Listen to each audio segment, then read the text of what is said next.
Welcome everybody to the very first episode of the Jake Tha Wookiee Show. This is the show all about different fandoms that I'm into. Obviously a lot of Star Wars stuff, go into comic books, sci-fi, just whatever I really want to talk about. I'll talk about beer, whiskey, even in the fall talk a little bit about football stuff. So just starting off the show, I'd like to give you all my beer recommendation of the week. This week I've been drinking Kona Brewing Company's. They're out of Hawaii. They're Lemongrass Luau, and it's a delicious beer, great for hot days. Has lemongrass, a bit of ginger. It's very refreshing, and it's great to drink on a hot summer day. So that's my beer pick of the week. So on to a darker note. This week I had to help out with flooding, and a victim of this flooding was my Star Wars collection. It was stored away still, about half of my Star Wars collection I still had stored away at my parents' house just because don't have room for all my collection in my apartment. And my wife doesn't want me to take up the entire apartment with Star Wars stuff. So about half of it was stored away still at my parents' in their basement. They got 2 feet of water after a huge rainstorm the other week, and it took out all of my carded figures I had stored there. They had 2 feet of water in the basement, so all those carded figures, they're warped. The cardboard is just kind of weird. A lot of them have moisture inside the plastic part. Some of them still have water, visible water inside of the cases. So probably around 50 figures are ruined. So I'm going to have to find a home for a lot of them. Whoever doesn't care about non-mint figures, just want loose figures, gonna have a whole bunch of them for them. I'm also gonna give them away to kids that maybe want to play with some Star Wars toys. They're all from around the 2005 era when I went heavily into buying Star Wars figures in high school, around the height of Revenge of the Sith. Spent all my high school paychecks on Star Wars stuff. So a lot of it is, an old thing, but it's been an investment. A lot of those figures are nearly 10 years old now, so they were, worth a little bit more money. But luckily all my vintage figures that were stored there turned out okay. From the vintage collection that had the plastic case basically over the cardboard, so that saved those figures. The only two out of those vintage figures that I didn't get were Greedo and the Tusken Raider. They still have a lot of moisture in them, so that's kind of the bad news of the week. And it just kind of puts things in perspective. Don't store things in basements. That's what my advice is to you on this. If you're a collector, keep your stuff maybe in plastic bins. Don't put them in cardboard boxes. Keep them away from where there'd be moisture. Keep them up high, especially if you have a basement that floods. Keep it well off the ground. I still had all these figures, a good 2-3 feet off the ground, but they just had so much water in the basement that it just took them out like a frickin' wave, man. So just basically moving on from that, talking a little more Star Wars stuff. There's been a lot of Rogue One kind of rumors swirling around. Lucasfilm finally confirmed through articles in, I think, Empire or whatever, that Darth Vader is actually confirmed now to be in Rogue One.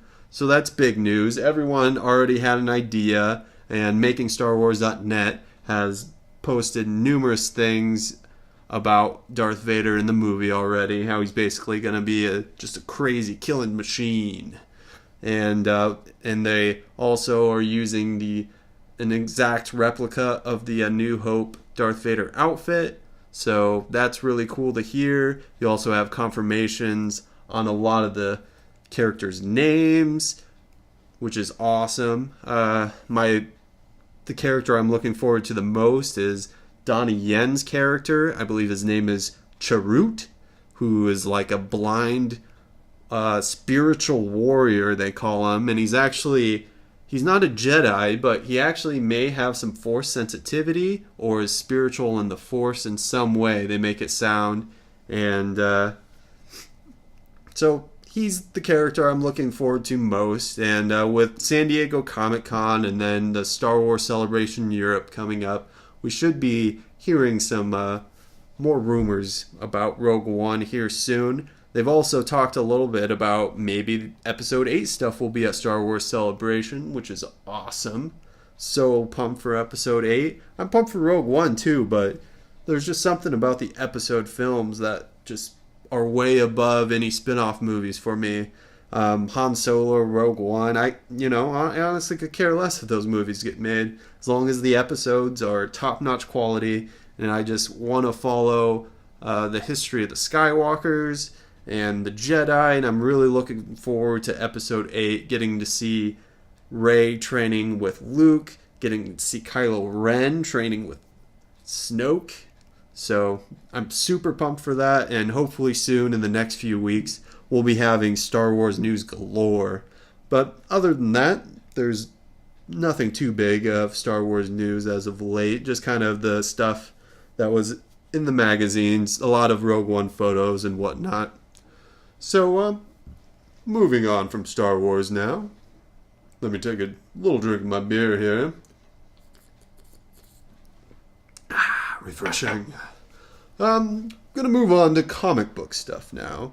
And I've been going down to my local comic book store, as all you should as well, and checking out a lot of the comic books that are being released now.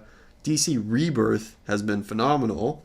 It started all off with the DC Rebirth one issue, 70-page, and that saw the reintroduction of Wally West, as well as the introduction of the Watchmen characters into the main DC universe.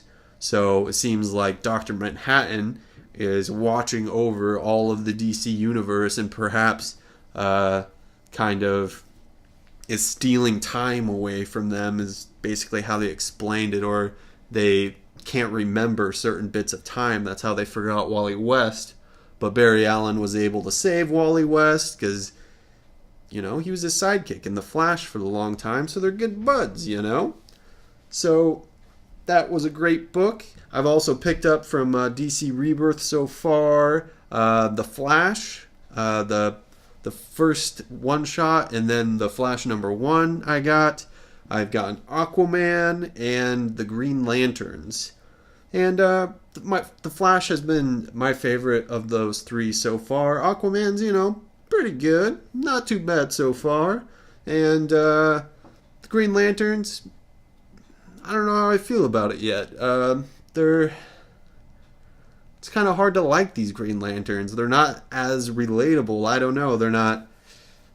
it's hard to say, but because it's not Hal Jordan, it's not Jon Stewart, it's not any of the usual Green Lanterns you're used to, so it's kind of interesting to have Jessica Cruz and Simon Baz as kind of a team-up, almost like two cops out there patrolling Earth, and they'll also be part of the Justice League on Earth as well.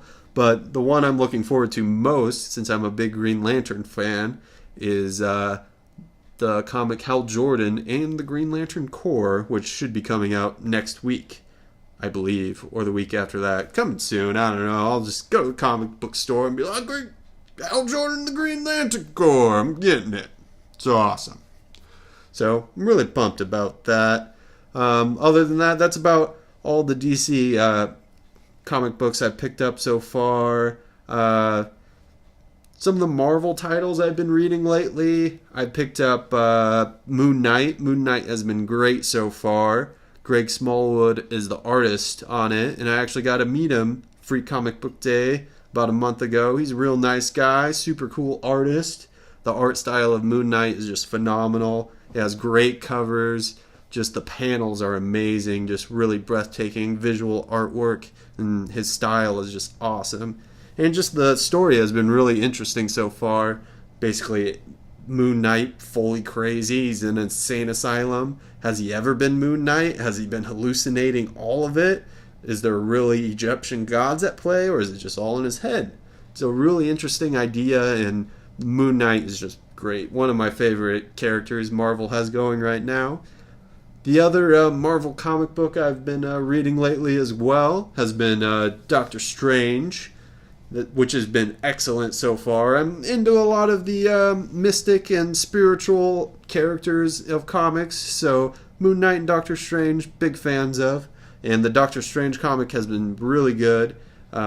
Basically, he's been fighting these guys who have taken magic away. I can't think of his name off the top of my head, but basically they took all the magic away from Earth. So Doctor Strange has been traveling the world trying to find every last bit of magic he can find so he can try to save everyone in magic, just because Doctor Strange has been doing all of his magic and stuff this whole time without really thinking about the consequences. So it finally came back to bite him. So it's a really interesting story idea, and the artwork is really great on the Doctor Strange series as well. A lot of weird, kind of trippy visual things going on. And it's cool to see Doctor Strange run around with an axe, you know. It's pretty cool, I say. And a lot of other mystical artifacts. There's also other magical characters of the Marvel Universe in the Doctor Strange comic. You got Scarlet Witch, you have Magic from the X-Men, you also have Mahatma Doom, who is like a good guy Doctor Doom, I guess. I'm just like, alright, whatever, I'll roll with it.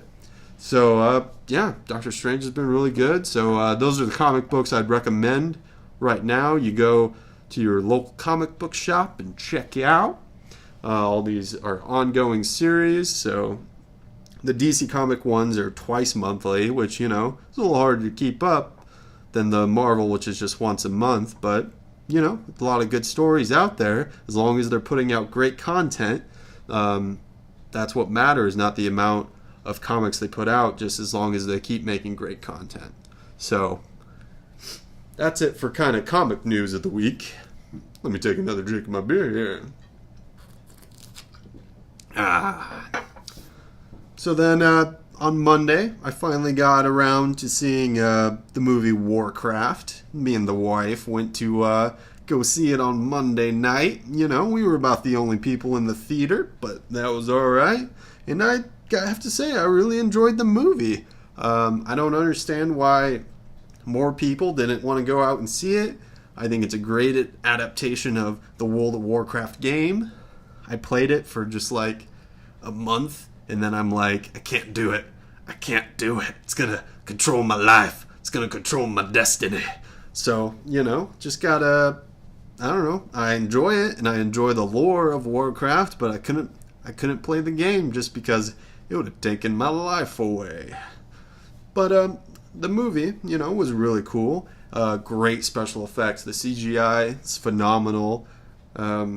Motion capture, it's just great. The orcs look phenomenal. All the creatures look great. Some of the acting is a little hit and miss. Some people act a little over the top. Lothar, the main character, his performance is a little mixed throughout the movie, but you don't go to see Warcraft for Oscar-winning performances. You go there to see crazy magic, orcs, awesome stuff, you know, just fantasy at its finest. And it's just sad that more people didn't go to see it. So I'm really pulling for China and all the international market that just because of their box offices, that perhaps they'll make a sequel to Warcraft, because this movie perfectly sets up sequels. Spoilers, I guess I should say. Just basically the way it sets off the war between the orcs and the humans, and to bring in other races as well, as like elves and dwarves, to fight all of them. So it'd be awesome to see a sequel to this. I thought it was a really cool movie. The wizards and stuff, the magic, it was cool, man. So I really dug it. So I'll probably pick it up on Blu-ray as well. And I recommend, if you haven't seen Warcraft at all, go check it out. Go see it on, a weekday night when it's cheaper, or if it's going to be in dollar theaters soon, make sure to go see it. Or when it comes out on Blu-ray, check it out then. Just support fantasy movies. Not a lot of them get made, which is unfortunate. But the few that do get made, they're about hit and miss, which are good. Seventh Son was terrible. But Warcraft, this movie, was pretty good. I dug it. So I'd go recommend you check out Warcraft. It's pretty awesome. So now moving on from movies that I've seen, talk about some of the shows I've been watching on the Netflix. Been checking out the Voltron series, Voltron Legendary Defender or whatever it's called, and Netflix original series, and it's good. It's a cool cartoon.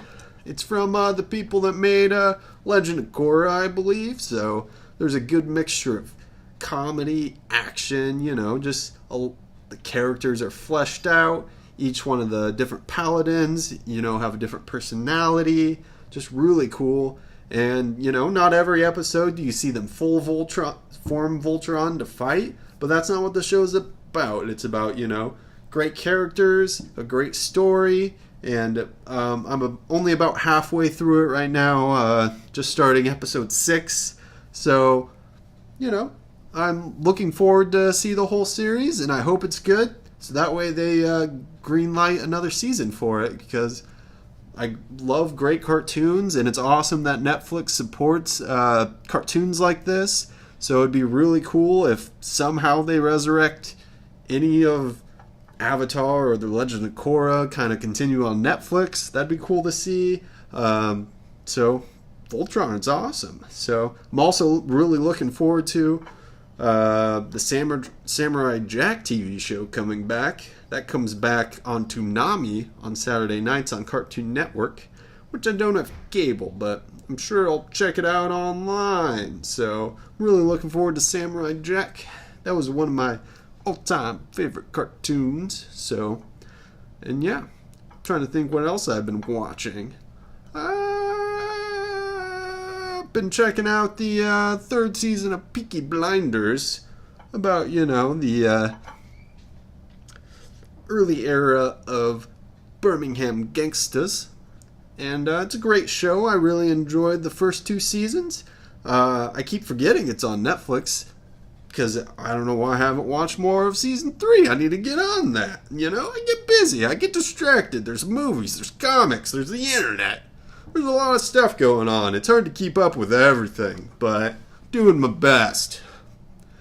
And, yeah, check that out. That's about it for the shows I'm watching right now. Otherwise, I just catch random older shows, watch animal documentaries, watch Justice League, just stuff I've seen a million times. I just keep going back and rewatching things. I don't know why I do that, but it's what I do.